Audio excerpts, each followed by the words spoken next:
Hard to figure yourself out, and it's even harder if you grow up in a household that was very restrictive or perfectionist. If you grow up with authority figures that are very firm on what is right and wrong about everything, you grow up wanting to gain their approval.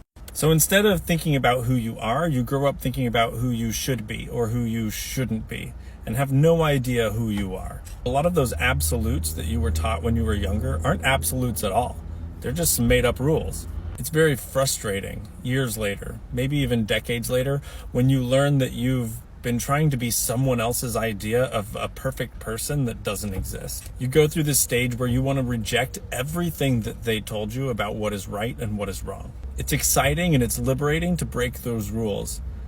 But then there's the risk of doing the opposite of what they said just because it's the opposite of what they said. Because you're still then not basing your life choices on yourself, your own personal needs and desires.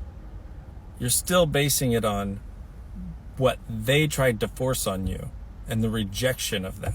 For example, if you grow up with a parent saying you shouldn't wear clothes that show your shoulders, and so when you realize there's not really any reason for that, you really love clothes that show your shoulders.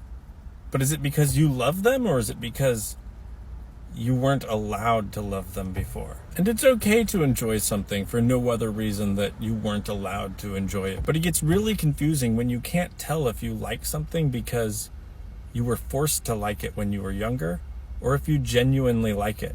So you have an aversion to doing something that you maybe just like because it was what you were forced in. It feels like a representation of that imprisonment, of that box that was built around you.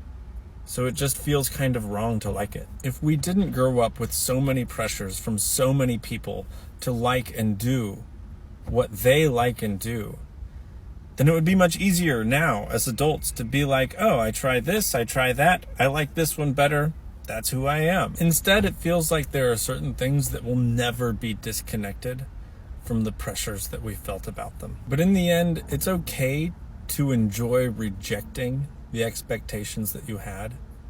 It's also okay to like things you were expected to like. And it's okay to change your mind over and over again, because figuring yourself out is hard.